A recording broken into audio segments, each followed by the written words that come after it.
over immediately. You want some of this too? He's there silently, Your Honor, because he knows the truth. He cannot deny these facts. It wasn't easy. Look at us now. I wouldn't change a thing if it meant any of it. So-yeon was running down the night road as fast as her trembling legs would carry her. 3-year-old Minho clung to her chest, his face buried in his mother's shoulder. The boy sobbed quietly, as if he somehow understood that now was not the time to cry out loud. Her right eye was almost swollen shut, throbbing pain pulsing through her temple with every step.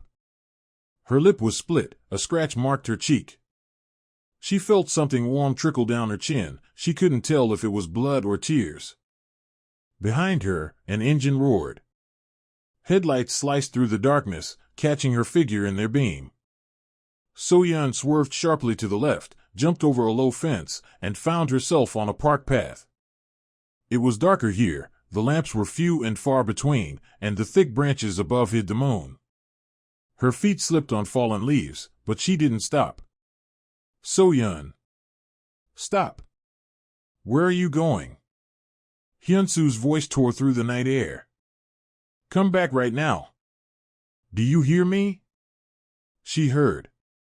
She had heard that voice for the past 5 years, sometimes tender and affectionate, sometimes full of fury. Tonight, it was the latter, furious, terrifying, promising pain. So-yeon quickened her pace, though her heart was pounding so hard it felt ready to burst from her chest. Minho wrapped his tiny arms tighter around her neck. Mommy, he whispered, trembling. Shoo, my sunshine, shoo, she breathed, kissing the top of his head. It's going to be okay. She didn't know if that was true. Where could she run? To whom? She had no one. She'd never had anyone. The orphanage on the city's outskirts where she'd grown up had closed 3 years ago. Her friends were gone. Hyunsu had gradually isolated her from everyone. Her phone was at home. The only money she had were a few bills she'd been hiding for months in an old book, enough for a couple of nights in a cheap motel, no more. So-yeon glanced over her shoulder. The car's headlights flickered near the park entrance. Hyunsu had gotten out. She could see his silhouette, tall, broad-shouldered, looking now like a monster from a nightmare. He started running toward her. Panic surged through her anew. So-yeon spun around and bolted farther down the winding path. Branches lashed her face, scratched her arms. Minho whimpered softly against her chest but didn't cry out. A smart boy, he knew his mother was in danger. And then she ran straight into someone. The impact was so hard that So-yeon staggered backward, barely managing to keep hold of her son. She fell onto the damp grass, shielding Minho with her body. Pain shot through her side, knocking the breath out of her. God! Are you all right? A man's voice exclaimed. I'm sorry, I didn't see. He knelt beside her. In the dim light of the street lamp, So-yeon saw his face, strong features, worried eyes, short dark hair. He was in sportswear, clearly out for an evening run. I need to. So-yeon tried to stand, but her head spun. The stranger reached out a hand to help her up. Then his gaze froze on her face. She saw his expression change, from surprise to concern. You're hurt, he said quietly but firmly. You need help. No, I have to go. So-yeon stepped back, clutching Minho tighter. So-yeon. Hyunsu's shout came much closer now, no more than 100 meters away. I see you. Stay right there.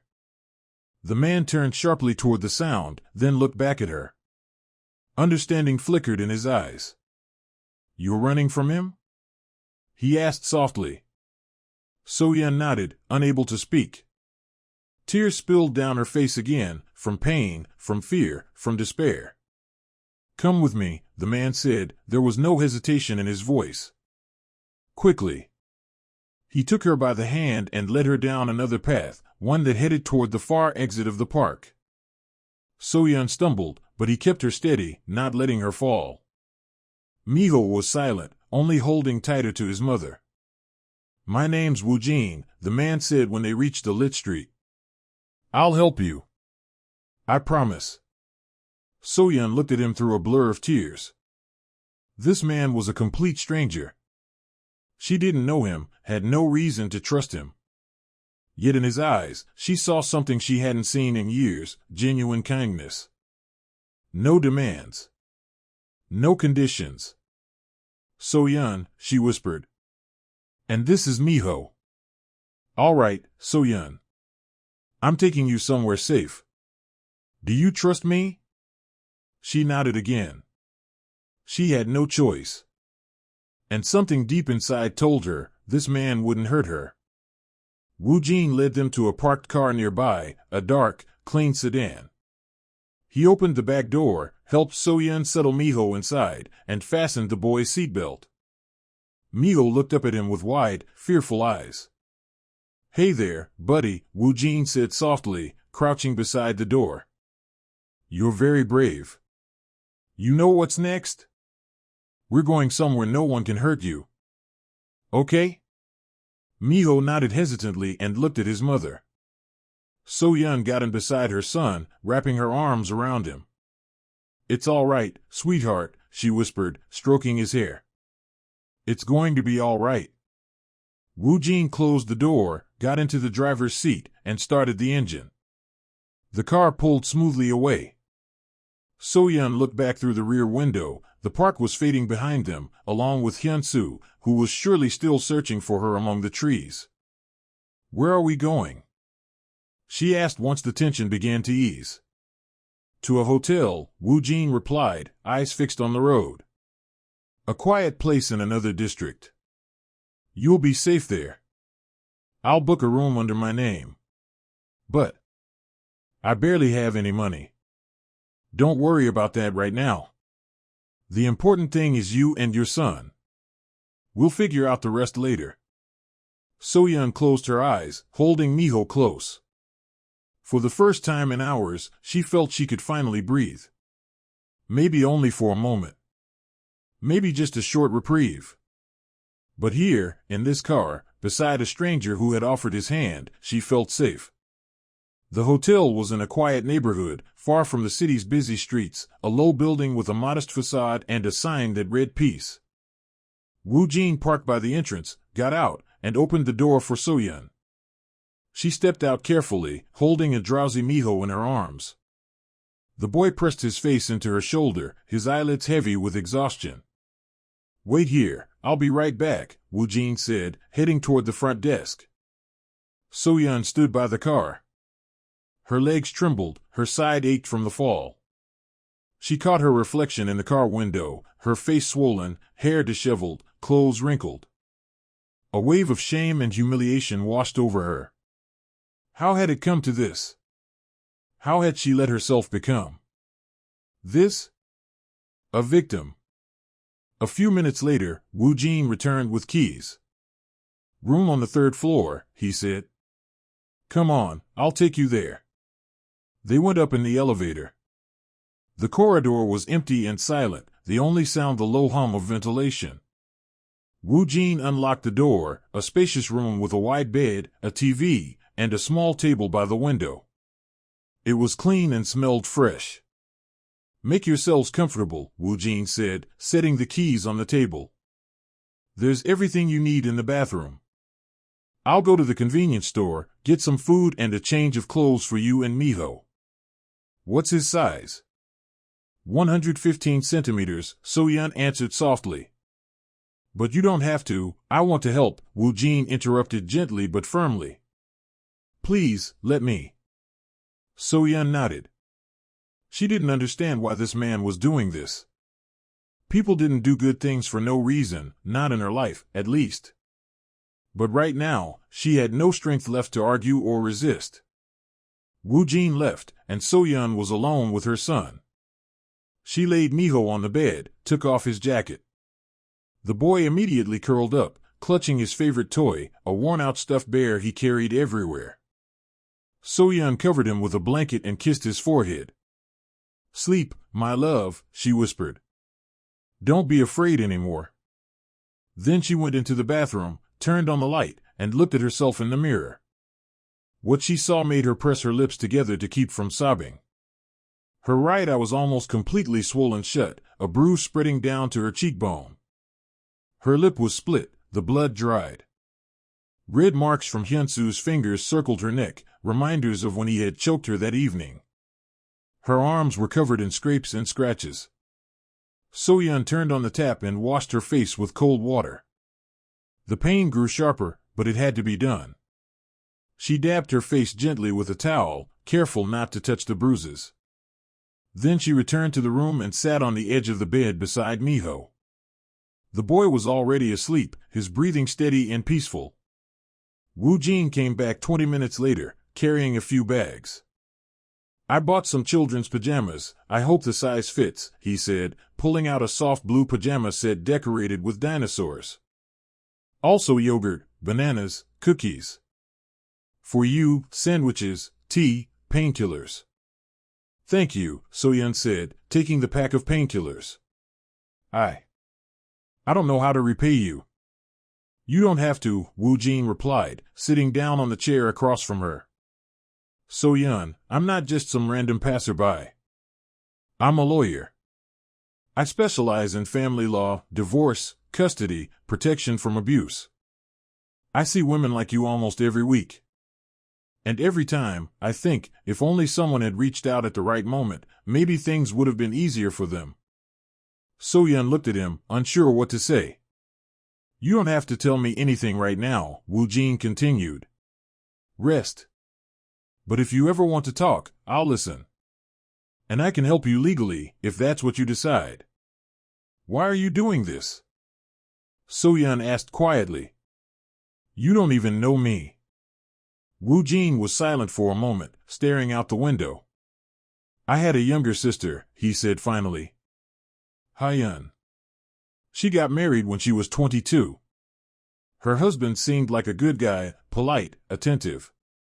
But 6 months after the wedding, she started calling me in tears. She said he lost his temper sometimes but always apologized afterward, said he loved her. I was young, stupid.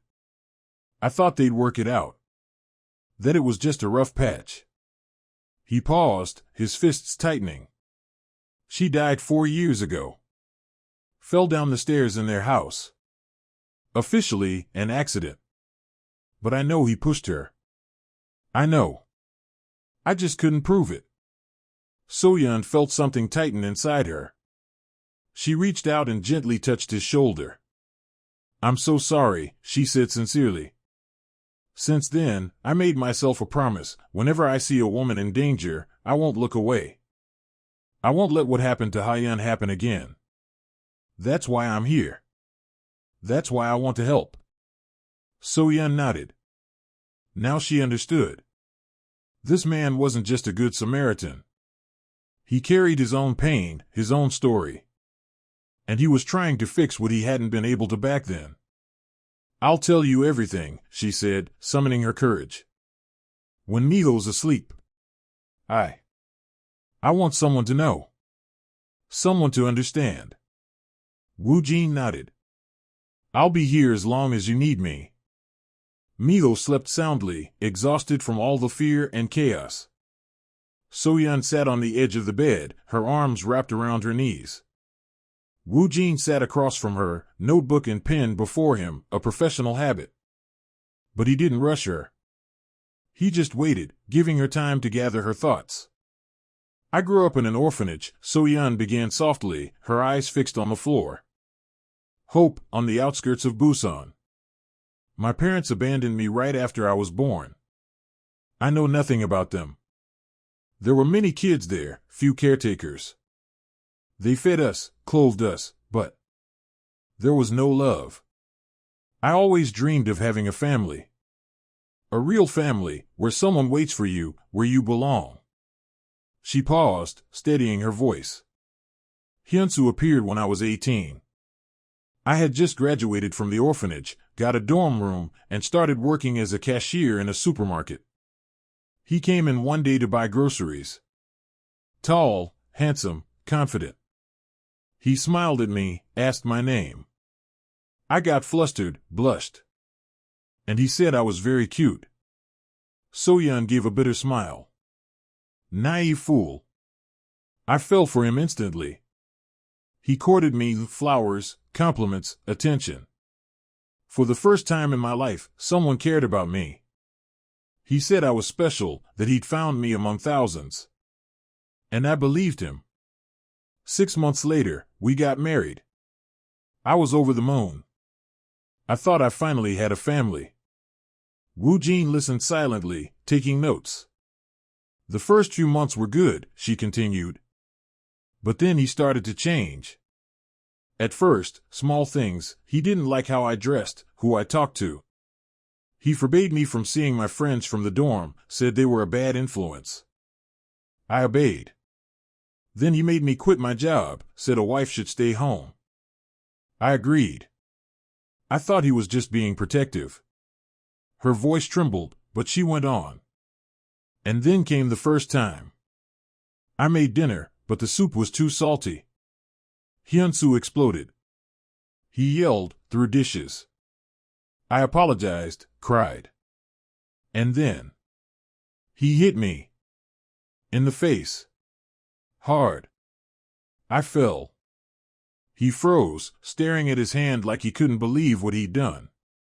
Then he ran to me, hugged me, started crying.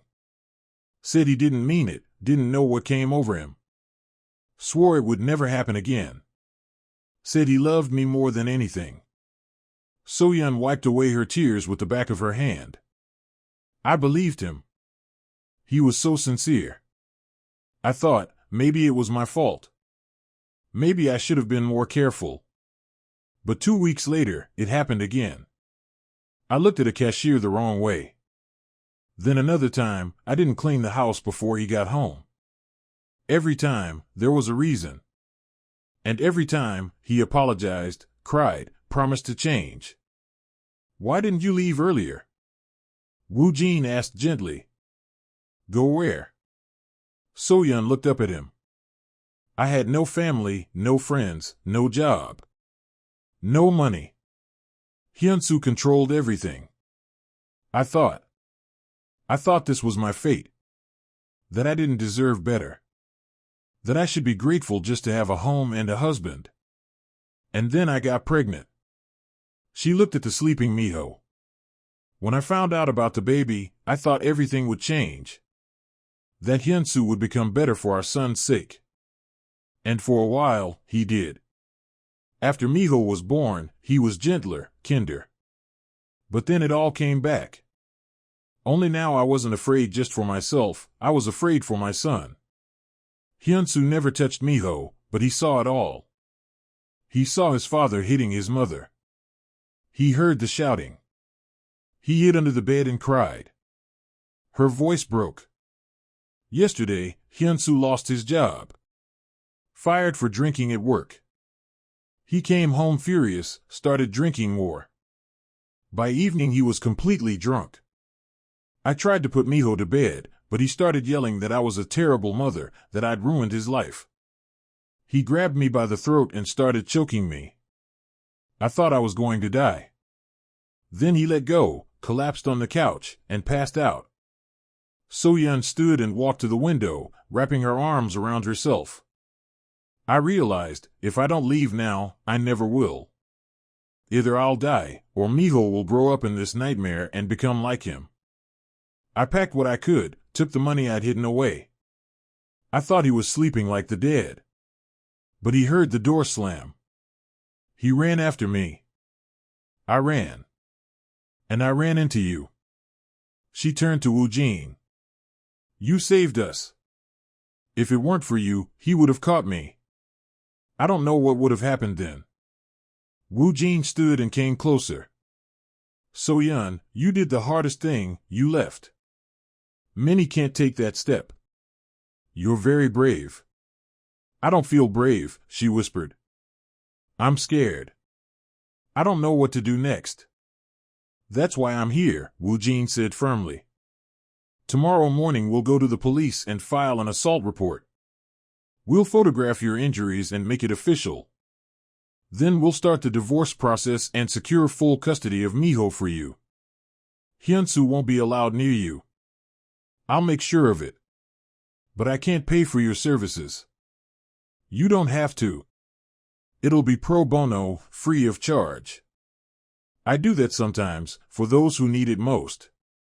So-yeon looked at him, and for the first time in a long while, there was hope in her eyes. Thank you, she said, her voice trembling. Thank you so much. Woo-jin gave her a gentle smile. Try to rest now. Tomorrow will be a difficult day. I'll stay nearby, in the hotel lobby. If you need anything, call the reception desk. He turned to leave, but So-yeon stopped him. Woo-jin. Why are you being so kind to me? He looked back at her. Because everyone deserves a second chance. And because, maybe by helping you, I can make peace, just a little, with what happened to Ha-yeon. With those words, he stepped out, quietly closing the door behind him. So-yeon went back to the bed, lay down beside Minho, and wrapped her arms around him. For the first time in years, she didn't feel alone. Someone was on her side. The morning began with sunlight filtering through the thin curtains. So-yeon woke to the sound of Minho stirring beside her. The boy sat up, blinking in confusion at the unfamiliar room. Mom, where are we? He asked softly. We're safe now, sweetheart, So-yeon said, brushing his hair back. We'll stay here for a little while. Are you hungry? Minho nodded. So-yeon stood up, wincing as pain shot through her body. Every movement hurt, her bruises throbbed, her joints ached. She went to the table where Woo-jin had left the groceries the night before, poured yogurt into a cup, and handed it to Minho along with a banana and some cookies. The boy ate quietly, watching his mother with wide, dark eyes. He was far too serious for his age. 3 years of living in fear had taught him to stay silent, to stay small. So-yeon felt the weight of guilt pressing on her chest. She had failed to protect him, failed to give him a normal childhood. There was a knock at the door. So-yeon flinched, instinctively pulling Minho close. So-yeon, it's Woo-jin, came a calm voice from outside. She exhaled with relief and opened the door. Woo-jin stood in the hallway holding a bag of pastries and 2 cups of coffee. Good morning, he said. How are you feeling? Everything hurts, So-yeon admitted, but I'll manage. I brought breakfast. And something else. He entered the room and set the bag on the table. Minho watched him cautiously from behind his mother's leg. Hi, Minho, Woo-jin said, crouching down to the boy's eye level. Do you remember me? I helped your mom yesterday. I'm a nice uncle, don't be afraid. Minho said nothing but peeked out a little. I got you something, Woo-jin continued, pulling a small red toy fire truck from the bag. Do you like it? Minho's eyes lit up. He carefully took the toy, turned it over in his hands, then clutched it to his chest and nodded. Thank you, uncle, he whispered. A lump rose in So-yeon's throat. When was the last time someone had given her son a gift, just because? Hyunsu had never spoiled him, always saying toys made children weak. So-yeon, we need to go to the police, Woo-jin said, standing up. The sooner we document the injuries, the better for your case. I've already spoken with an officer who handles domestic violence cases. He'll be expecting us in an hour. And Minho? He'll come with us. There's a children's room at the station, he can play there while we talk. So-yeon nodded. Fear gripped her throat. Going to the police meant making everything official, irreversible. But she knew it had to be done. 40 minutes later, they were on the road. Minho sat in the back seat beside his mother, rolling his new fire truck across the seat and quietly mimicking the sound of a siren. Woo-jin drove calmly, glancing at So-yeon in the rearview mirror from time to time. Don't be afraid, he said softly. I'll be with you the whole time. The station was a modest gray stone building in the center of the district. Woo-jin parked the car and helped So-yeon out. Minho clutched his mother's hand tightly, his toy still pressed against his chest. Inside, they were greeted by Officer Choi, a middle-aged man with a tired face and kind eyes. He shook Woo Jin's hand, then turned to So-yeon. "Please, have a seat," he said, gesturing toward a pair of chairs in a small office. "Minho, would you like to come with me? I'll show you where we keep the toys." The boy looked up at his mother. So-yeon nodded. "Go on, sweetheart. I'll be right here." Minho hesitated, then followed the officer. A minute later, Choi returned alone. "My colleague, Officer Park, is with him. She has 2 kids of her own. She's great with children," he said as he sat down and opened his notebook. "So-yeon SSI, please tell me what happened yesterday." So-yeon began to speak. It was painful, each word forced her to relive the horror. But Woo Jin sat beside her, and his presence gave her strength. Officer Choi listened carefully, taking notes and asking gentle questions when needed. "You'll need to undergo a medical examination," he said when she finished. "All injuries must be documented. It's crucial for the case." "I'll arrange it," Woo Jin interjected. "I know a doctor who specializes in these cases. We'll go straight there after this." "Good. And So-yeon SSI," Choi added softly, "I know this is difficult, but you did the right thing by coming here. We'll issue a restraining order against your husband. He won't be allowed within 300 meters of you or your son. It'll be temporary at first, until the court can approve a permanent one." "What if he finds us?" So-yeon's voice trembled. "Then you call the police immediately," Choi said, handing her a business card. "Here's my personal number. Call anytime if you feel threatened." Her hands shook as she took the card. The medical exam took place in a private clinic Woo Jin drove them to. The doctor, an elderly woman with kind eyes, examined So-yeon carefully, documenting every injury and taking photos, the bruises on her face, neck, arms, and ribs, the abrasions, even a hairline fracture in her wrist that she hadn't noticed before. "You're lucky to be alive," the doctor said quietly as she filled out the forms. "These injuries could have been far worse." So-yeon didn't answer. She knew. She knew that next time, Hyun-soo might not stop. When they returned to the car, it was already past noon. Minho was asleep in the back seat, holding his toy truck. Woo Jin started the engine but didn't drive off yet. "So-yeon," he said, turning to her, "I want to propose something." She looked at him warily. "The hotel is only a temporary solution. You can't stay there forever, and I can't rest knowing you're alone." "What do you mean?" "I have a large apartment, 3 bedrooms. One is empty. I'd like to offer you and Minho a place to stay. Just until we finalize the divorce and custody arrangements. Until I know you're safe." So-yeon stared at him, stunned. "But we barely know each other." "You don't have to, I know I don't," Woo Jin interrupted gently. "But I want to. I'm a lawyer, I have the means to protect you. If Hyun-soo tries anything, I'll handle it. And Minho needs stability. A child shouldn't live in a hotel." So-yeon closed her eyes. It all sounded too good to be true.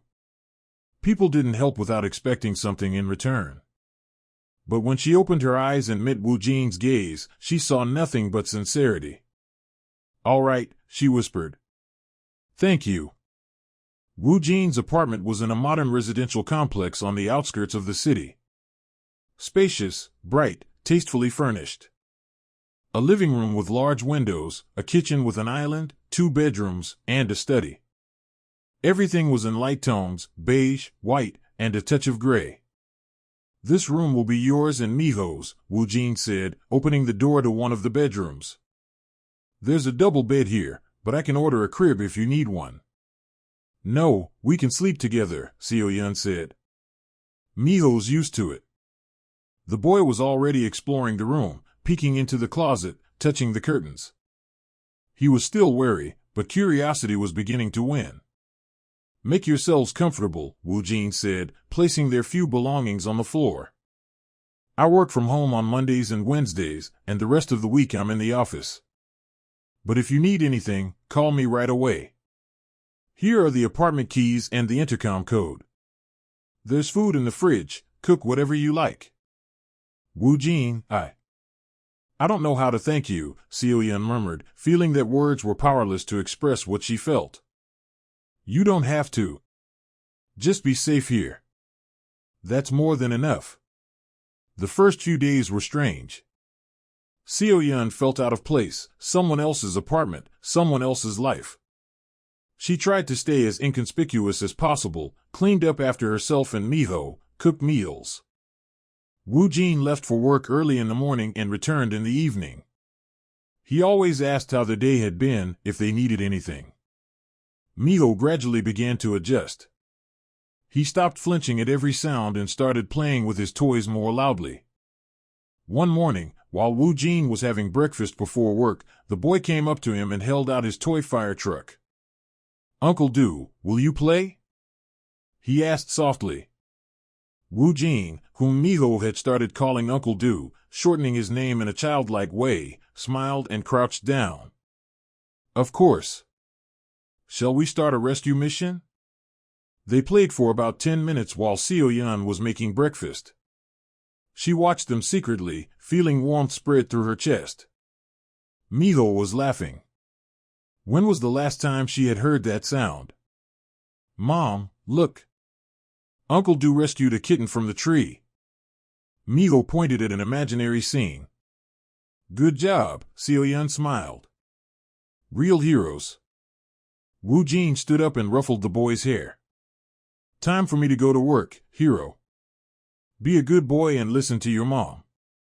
Okay, Uncle Do, Minho said seriously. When Woo-jin left, So-yeon did the dishes and sat Minho down with his coloring books.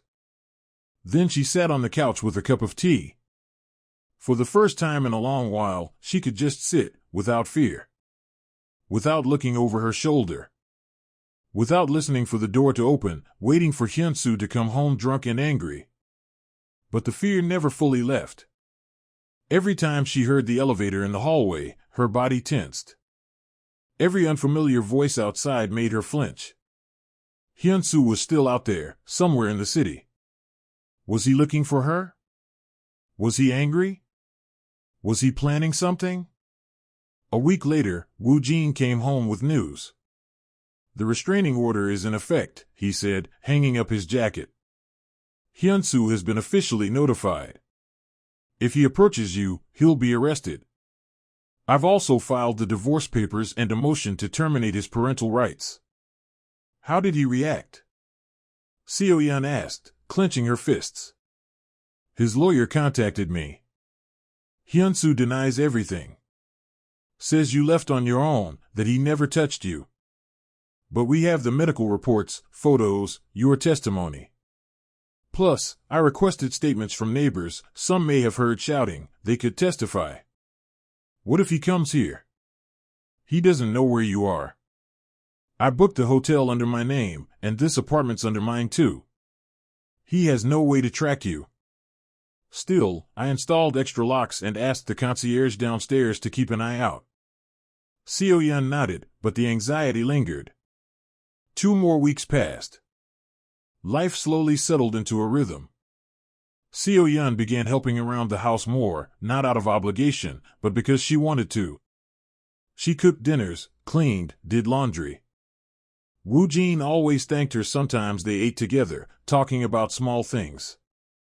He'd tell her about work, without details, keeping confidentiality, and she'd talk about Minho, how he'd started drawing, how he loved bedtime stories. One evening, after Minho had gone to sleep, they were sitting on the couch in the living room. A movie was playing on TV, but neither of them was watching. So-yeon, may I ask you a personal question? Woo-jin said. Yes, of course. Have you ever wanted to work? To have a profession? So-yeon thought for a moment. Yes. I've always wanted to work with children. Maybe at a kindergarten. Or as a teacher's assistant. I love kids, probably because I grew up surrounded by them. Why not try it now? When the court situation settles down, you could take some courses, get certified. You think I could do it? I'm sure of it. You're strong, kind, patient. You'd make a wonderful teacher. So-yeon smiled. For the first time in years, it reached her eyes. Thank you. Maybe I really will try. But peace couldn't last forever. It happened on a Saturday morning, exactly 1 month after their escape. So-yeon went to the supermarket with Minho. Woo-jin was supposed to meet them later to help carry the groceries. The store was just a 10-minute walk away. She moved down the aisles, placing milk, vegetables, and meat for dinner into her basket. She was thinking about what to cook that evening. Maybe stewed meat with potatoes? Woo-jin had said he liked home-cooked food. And then, she felt it. A stare. She turned slowly, and froze. Hyun-soo was standing at the end of the aisle, near the shelves of canned goods, looking straight at her. His face was pale, dark circles under his eyes. He'd lost weight, his stubble unkempt. But his eyes, those eyes burned with the same fury she knew too well. Time stopped. So-yeon couldn't move, couldn't scream. The basket slipped from her hands, apples rolling across the floor. Hyun-soo took a step forward. So-yeon, his voice was low, but filled with menace. Finally. You thought you could hide from me? Don't come any closer, she whispered, backing away. You're not allowed near me. There's a restraining order. I don't give a damn about your order. He shouted, drawing glances from other shoppers. You're my wife. You and Minho are my family. What right did you have to leave? You beat me. So-yeon felt panic rise inside her. You almost killed me. I loved you. Hyun-soo stepped closer. Everything I did was out of love. You just didn't understand. But now you'll come back. You'll come home. We'll forget all this nonsense. He reached out and grabbed her wrist, so hard that So-yeon cried out in pain. Let her go. Now. She heard Minho whimpering softly somewhere behind the shelves. The boy must have hidden, terrified at the sight of his father. The voice came from behind Hyun-soo. So-yeon looked up. Woo-jin was standing at the end of the aisle, his face set, fists clenched. Minho clung to his leg, eyes wide with fear. Who the hell are you? Hyun-soo barked, still gripping So-yeon but turning toward him. I'm So-yeon's lawyer, Woo-jin said evenly. And the man who won't let you hurt her. Lawyer? Hyun-soo laughed bitterly. So that's who helped her run away. You sleep with my wife and then dare to lecture me about morality? I'm protecting a woman from her abuser, Woo-jin said, stepping closer. Let her go before I call the police. Don't you dare tell me what to do. Hyun-soo yanked So-yeon toward him. She's mine. Woo-jin moved fast, grabbing the arm Hyun-soo was using to hold her. Let her go. Now. Don't touch me. Hyun-soo shoved So-yeon aside. She fell, hitting her hip on the edge of a shelf. Pain shot through her body, but she immediately looked for Minho. The boy was clinging to Woo-jin's pants, eyes wide with terror. Minho, run to the guard. So-yeon cried, trying to stand. But the boy couldn't move, frozen in place, paralyzed by fear at the sight of his father. Hyun-soo swung at Woo-jin. Woo-jin managed to dodge, but the blow grazed his shoulder. People began gathering around them. Someone shouted to call the police. The store security guard was already running toward them. You destroyed my family. Hyun-soo yelled, trying to hit again. She left because of you. She left because of you. Woo-jin grabbed his arm and twisted it. Because you beat her. Because you terrorized her. Hyun-soo struggled to break free, but Woo-jin was stronger and sober. Within seconds the guard reached them, and together they forced Hyun-soo to the floor, holding him down. He thrashed, shouting incoherently. So-yeon rushed to Minho and lifted him into her arms. The boy buried his face in her shoulder, sobbing. "It's okay, it's okay, it's over," she whispered, rocking him. "It's all over now." The police arrived within 5 minutes. Officer Choi was among them. Woo-jin had managed to call him before going into the store, sensing something might happen. Violation of a restraining order, assault, threats, Choi listed as he cuffed Hyun-soo. "You're looking at real jail time, buddy." "She's my wife." Hyun-soo kept shouting as they dragged him away. "Do you hear me, So-yeon? Mine. You'll never get away from me." "Shut up," the guard snapped, pushing him toward the exit. When Hyun-soo was finally taken away, So-yeon was still standing there, holding Minho tightly. She was trembling all over. Woo-jin came closer and gently wrapped his arms around them both. "It's over," he said quietly. "It's really over now." So-yeon couldn't speak. She just clung to Woo-jin, feeling his steady hand on her back, calming her. For the first time in her life, she felt truly safe. The following weeks were filled with preparation for the trial. Woo-jin worked tirelessly, gathering evidence, interviewing witnesses, preparing documents. So-yeon gave her statement and underwent additional medical examinations. It was exhausting, but necessary. Hyun-soo was arrested after the supermarket incident. He was charged with violating a restraining order, assault, and repeated domestic abuse. He hired a lawyer, a young, aggressive man who tried to paint Hyun-soo as the victim. Claimed that his wife had provoked him, that she'd left on her own, taken the child unlawfully. But Woo-jin was sharper and far more experienced. "We have solid evidence," he told So-yeon one evening as they sat in the kitchen drinking tea. Minho was already asleep in his room. "Medical reports on your injuries. 3 neighbors confirmed they heard shouting and the sounds of blows from your apartment. Security footage from the supermarket showing him grabbing you. Witness statements from the guard and other shoppers." His lawyer can't get around that. "What if the judge believes him?" So-yeon asked, unable to shake the fear. "She won't. I know this judge, strict but fair. She's on the side of domestic violence survivors. We'll win, So-yeon. I promise." So-yeon nodded, though the knot of anxiety inside her refused to loosen. Time passed. So-yeon began slowly returning to life. Woo-jin enrolled her in online courses, basic pedagogy, early childhood education. She studied in the evenings when Minho was asleep. It helped her take her mind off the trial. Minho was changing, too. He smiled more, played louder.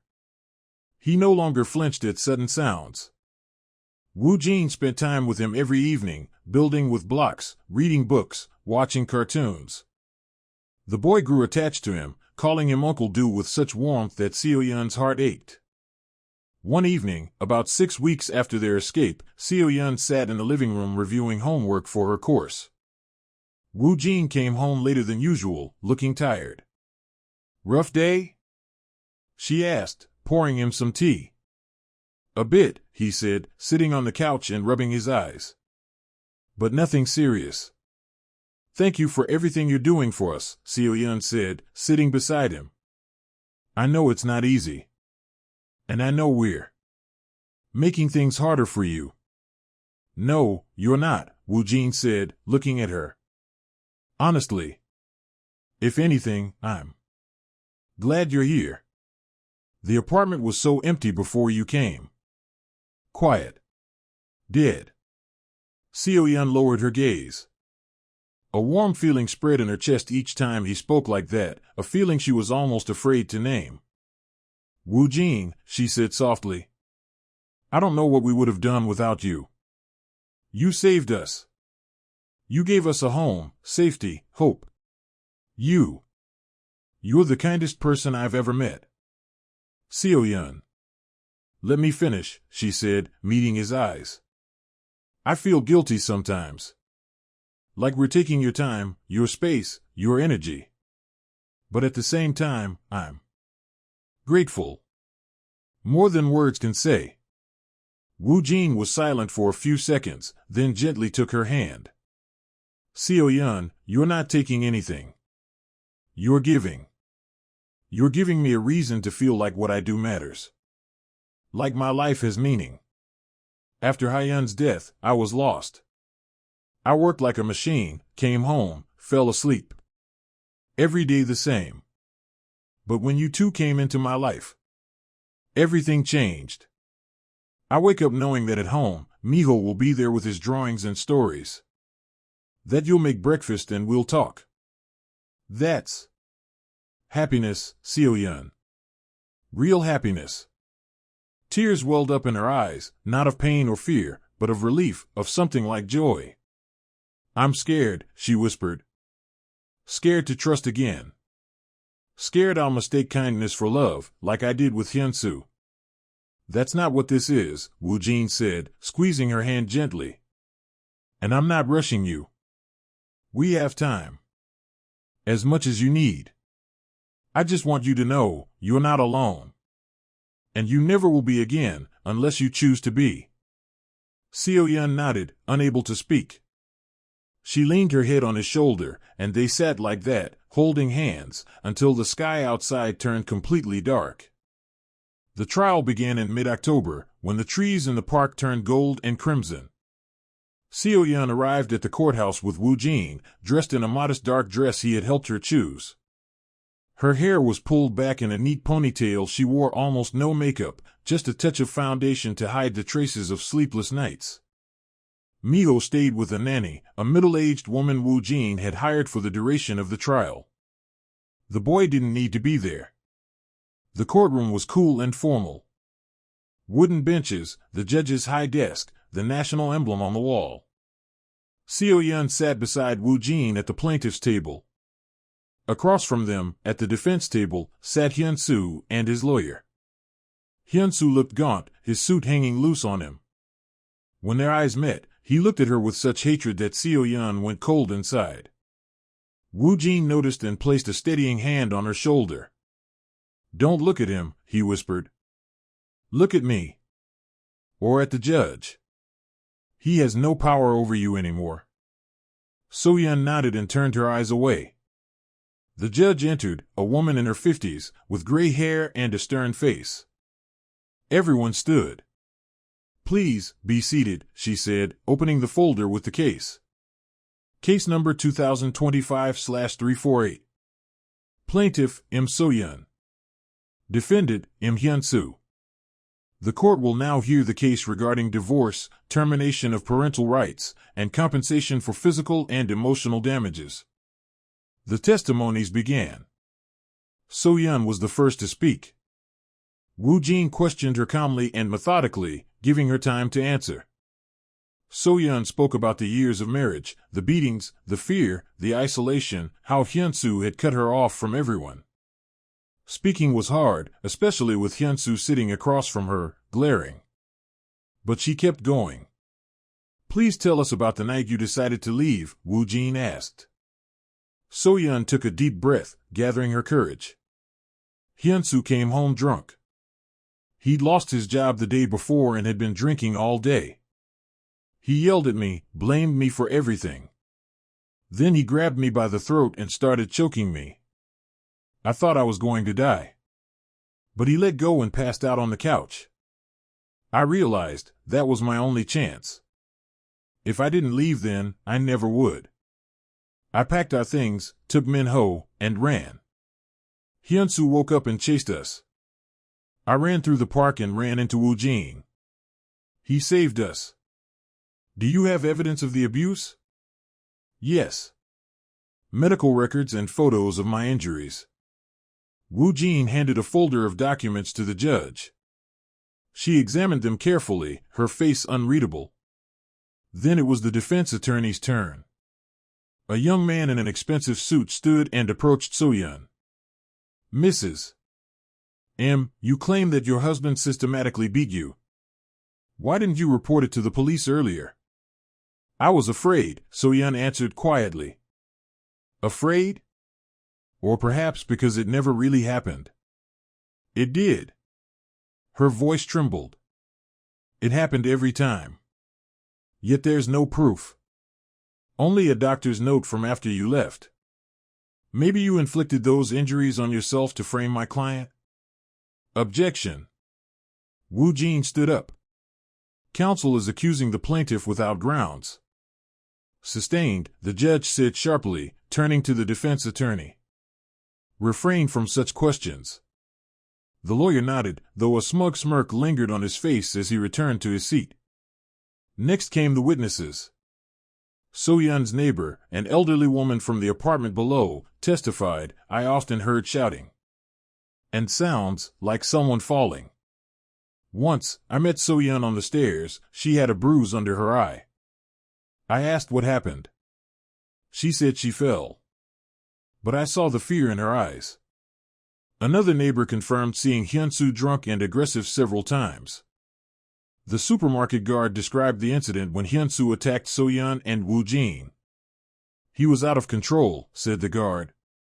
Yelling that she was his wife, that he'd take her by force. It took both of us to restrain him, he nodded toward Woo Jin. They played the security footage from the supermarket.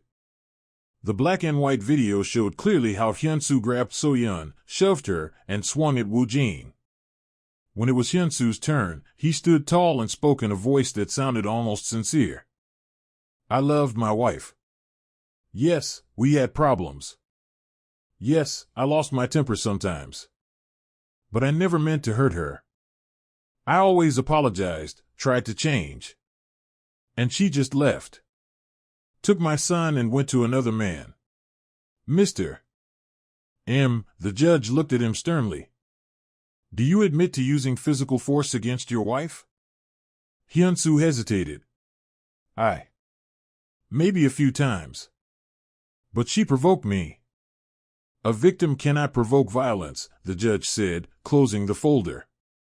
Violence is a choice made by the abuser. Hyun-soo clenched his jaw and sat down. The hearings went on for 3 days. Every day, So-yeon came, testified, listened to witnesses. Every evening she returned home exhausted, but Woo Jin was always there. He cooked dinner, held her, told her she was strong, that it would all soon be over. On the 3rd day, the judge delivered her verdict. Considering all presented evidence, witness testimonies, and medical documentation, the court rules to dissolve the marriage between So-yeon and Hyun-soo. Full custody of the minor, Minho, is granted to the mother, So-yeon. Hyun-soo is hereby stripped of parental rights. He is prohibited from approaching So-yeon and Minho within 500 meters for a period of 5 years. He shall pay compensation for emotional and physical damages in the amount of 30 million won to So-yeon. Hyun-soo is sentenced to 2 years of probation for systematic domestic abuse. It took So-yeon a few moments to understand what had happened. The judge's words sounded distant. Then it hit her, they had won. She was free. Minho was safe. Hyun-soo could never come near them again. She turned to Woo Jin. He was smiling, his eyes glistening with tears. We won, he whispered. It's over. So-yeon couldn't hold back. She hugged him right there in the courtroom, crying, tears of relief and joy. 6 months passed after the trial. Spring had come, the trees were blooming, the air filled with the scent of flowers. So-yeon completed her early childhood education course and got a job as an assistant teacher in a private kindergarten near home.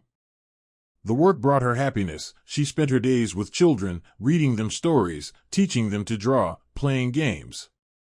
The kids adored her, and she loved them in return. Minho had grown stronger, more confident. He attended the same kindergarten where his mother worked. He had become cheerful and outgoing, no longer afraid of loud noises or strangers. One day, a teacher said to So-yeon, "Your son is wonderful.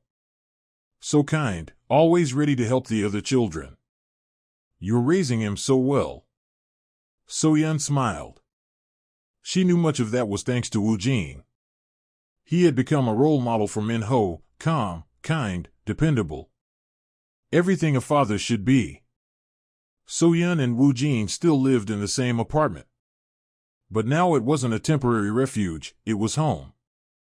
So-yeon paid her share of the bills and groceries from her salary, even though Woo-jin objected. She insisted she needed independence, the feeling that she wasn't a burden. Their relationship had changed. It had grown deeper, closer. They never said it aloud, but both felt it. A touch that lingered a little too long. A glance that stayed. In the evenings, after Minho fell asleep, they sat together on the couch, watching movies, talking. Sometimes So-yeon would doze off with her head on Woo-jin's shoulder and wake up under a blanket he gently covered her with.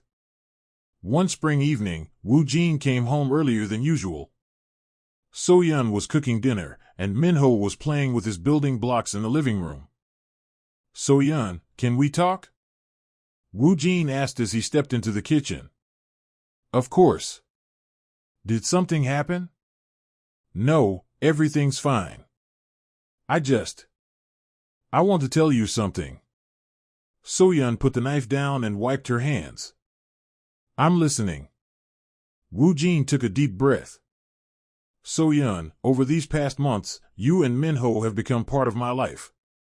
More than part, you've become my life. I wake up, and the first thing I think about is you. I drive home from work, happy because I'll see you soon. I go to bed feeling grateful that you're here." So-yeon stayed silent, her heart pounding so loud it felt like he could hear it. "I know you've been through so much. I know you need time to learn to trust again. But I can't stay silent anymore. So-yeon, I've fallen in love with you. Not that night we met in the park, but little by little, day after day. Your strength, your kindness, your love for Minho, your perseverance, all of it captured me. I want to be by your side. Not as a friend, not as your lawyer. As a man who loves you and wants to build a future with you." So-yeon felt her eyes fill with tears. She took a step closer and clasped his hands in hers. "Woo-jin, I've fallen in love with you too," she whispered. "And it scares me to death. Because I'm afraid of making the same mistake again. I'm afraid I won't be able to tell real love from what I thought it was before. But when I'm with you, I feel safe. Happy. Alive. You gave me more than just a roof over my head. You gave me hope. And I want to be with you. I really do." Woo-jin smiled, brought her hands to his lips, and kissed them. "We won't rush things," he said softly. "We have our whole lives ahead of us." So-yeon nodded, smiling through her tears. Then Woo-jin pulled her into his arms, and she pressed her head against his chest, listening to his heartbeat, steady, calm, reassuring. "Mom." "Uncle Do," came Minho's voice from the living room. "Look, I built a castle." They laughed, let go of each other, and So-yeon called back, "We're coming." They walked into the living room, where Minho stood proudly beside his creation, a tall tower made of colorful blocks. "It's for us," the boy said seriously. "For Mom, for me, and for Uncle Do. So we can always be together." So-yeon and Woo-jin exchanged a glance. "Children always feel more than they seem to." "That's a beautiful castle," Woo-jin said, kneeling beside him. "A real home." "Uh-huh," Minho nodded. "And a dog will live here too." "We're getting a dog, right?" "Right," Woo-jin promised, ruffling the boy's hair. So-yeon looked at them and realized this was happiness. Simple, quiet, genuine happiness. A year passed. It was an autumn evening, just like the one when So-yeon once ran through the park with Minho in her arms. But now everything was different. Woo-jin had suggested a walk in that same park, the place where they had first met. So-yeon agreed, though a little surprised. They'd left Minho with his nanny. He was already used to her and liked when she came. They walked along a path strewn with red and yellow leaves. The air was cool, smelling of autumn. So-yeon walked arm in arm with Woo-jin, feeling his warmth and steadiness beside her. Do you remember this place? Woo-jin stopped near the turn where they had bumped into each other a year ago. Of course, So-yeon smiled. How could I forget? This is where your life changed. And mine too. For the better, So-yeon said, squeezing his hand. Definitely for the better. Woo-jin turned to face her, taking both her hands in his. So-yeon, a year ago I met you here by chance. But now I know, it wasn't a coincidence. It was fate. You became the light in my life. You and Minho. Every day with you is a gift. So-yeon's heart beat faster. She could see how nervous Woo-jin was, how tightly he held her hands. So-yeon, I want us to be together forever. Officially. I don't want to be just a man you live with, I want to be your husband. And Minho's father, if you'll let me.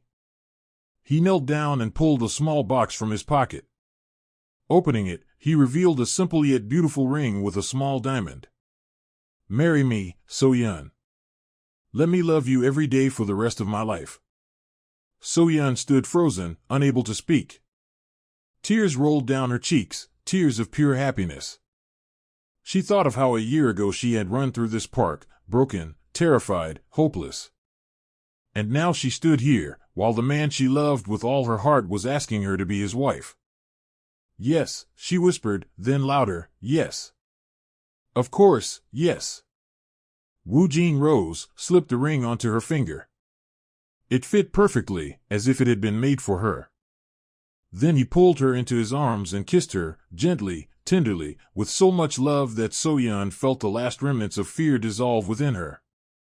I love you, he whispered, his forehead resting against hers. And I love you, she replied. They stood there, holding each other, in the very park where it had all begun. Leaves fell around them, the wind rustled softly through the trees. Somewhere in the distance children laughed, a dog barked. Life went on bright, full of hope. When they came home, Minho was already asleep. The nanny had left, wishing them a pleasant evening. So-yeon entered the boy's room and sat on the edge of his bed. He was asleep, hugging his teddy bear and his new toy, a small puppy plush that Woo-jin had given him the week before. Soon you'll have a real dad, So-yeon whispered, tucking in the blanket. A good, kind dad who loves you very much. Minho stirred in his sleep and smiled. So-yeon kissed his forehead and quietly left the room. Woo-jin was waiting for her in the living room with 2 glasses of juice. So-yeon didn't drink alcohol, and he had stopped too, for her sake. To us, he said, raising his glass. To us, So-yeon echoed, clinking hers against his. To our family. They sat on the couch, Woo-jin wrapped an arm around her shoulders. So-yeon leaned into him, looking at the ring on her hand. It sparkled in the warm lamplight, a symbol of the happiness that was now hers. You know what I'm thinking about? She asked softly. What? That a year ago, I thought my life was over. That I had no future, no hope. That I deserved nothing but pain. And now I have everything, a job I love, a son who smiles again. And you. You came into my darkest moment and became my light. Woo-jin kissed her temple. You became your own light, So-yeon. You chose to leave. You found the strength to start over. I just stood beside you. But I couldn't have done it without you. Yes, you could have. You're stronger than you think. But I'm glad I was there. And I'm glad we'll be together. They sat in silence, simply enjoying being close. Outside, the city murmured, but inside their home, everything was calm and peaceful. When's the wedding? So-yeon asked after a while. Whenever you want. We could go to the registry office tomorrow, or have a big celebration and invite friends. I want something simple, So-yeon said.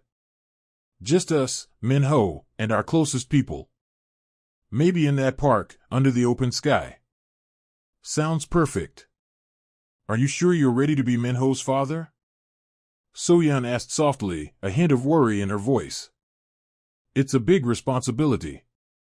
I'm ready, Woo-jin said, looking into her eyes. So-yeon, I love Minho as my own son. I have for a long time. I want to be there when he goes to school. When he makes his first friends, his first successes, and his first mistakes. I want to teach him to be kind, honest, and strong. I want to be the father he deserves. So-yeon began to cry again, but these were tears of happiness. You already are that father, she whispered. You already do all those things. They held each other tightly. And So-yeon knew this was forever. This wasn't an illusion, or a dream, or a mistake. This was real love, a real family, real happiness. The wedding took place 2 months later, at the end of November. A small ceremony in the park, despite the chilly weather. So-yeon wore a simple white knee-length dress and carried a bouquet of autumn flowers. Woo-jin was in a dark suit with a boutonniere. Minho stood proudly beside them in a tiny suit, holding the rings on a satin pillow. Only the closest people were present, Woo-jin's colleagues from the office, So-yeon's preschool teacher, Officer Choi who had helped them a year ago, and Minho's nanny. About 15 people in total, no more. The ceremony was conducted by an official registrar. So-yeon and Woo-jin exchanged vows, simple, sincere words about love, loyalty, and support. I promise to love you every day, Woo-jin said, holding her hands. I promise to stand by you in joy and in sorrow. I promise to protect you and Minho. I promise to build a home with you, full of warmth and happiness. I promise to trust you, So-yeon replied, her voice trembling with emotion. I promise to be your support. I promise to love you as you deserve. I promise to build our family together with love and laughter. They exchanged rings. Minho handed over the pillow, sticking his tongue out in concentration. Everyone laughed. I now pronounce you husband and wife, said the registrar. You may kiss the bride. Woo-jin leaned in and kissed So-yeon gently. The guests applauded. Minho ran to them, hugging their legs. Mom! Dad! He exclaimed joyfully. So-yeon lifted him into her arms, and Woo-jin wrapped them both in his embrace. They stood there, a family, a real family, under the autumn sky, in the very park where it all began. After the ceremony, everyone went to a small restaurant for dinner. There was cake, toasts, laughter. Minho ran between tables, playing with other children, the son and daughter of one of Woo-jin's colleagues. So-yeon watched him and realized this was what she had dreamed of all her life. To see her child happy, carefree, surrounded by love. What are you thinking about? Woo-jin asked, holding her by the waist. That I'm the happiest woman in the world, she answered honestly. Then we're even. Because I'm the happiest man. They smiled at each other, and in that smile was everything, love, trust, hope for the future. That evening, after everyone had left and Minho had fallen asleep in the car on the way home, Woo-jin carried the boy into the apartment and laid him in bed. So-yeon changed her son into pajamas without waking him, tucked him in, and kissed his forehead. Good night, my joy, she whispered. Woo-jin wrapped his arms around her shoulders, and together they stood by the crib, watching the sleeping child. He's my son now too, Woo-jin said quietly. Officially. Yes, So-yeon pressed against him. We're a family. They left the room, quietly closing the door. In the living room, So-yeon switched on the light and turned to her husband. Woo-jin, thank you, she said. For what? For saving me. For giving me a second chance. For showing me what real love can be. Woo-jin stepped closer and hugged her. So-yeon, you saved yourself. You took that terrifying step, you ran. You found the strength to start over. I just happened to be in the right place at the right time. And I'm grateful to fate for that every day. Still, thank you, she said, kissing him. For everything. They stood there, holding each other, in the quiet of their home. Outside, the city lights shimmered, and life buzzed somewhere far away. But here, in their little world, it was peaceful and safe. So-yeon thought of Hyun-soo. Where was he now? What was he doing? Sometimes she had nightmares, that he would find her, that it would all start over again.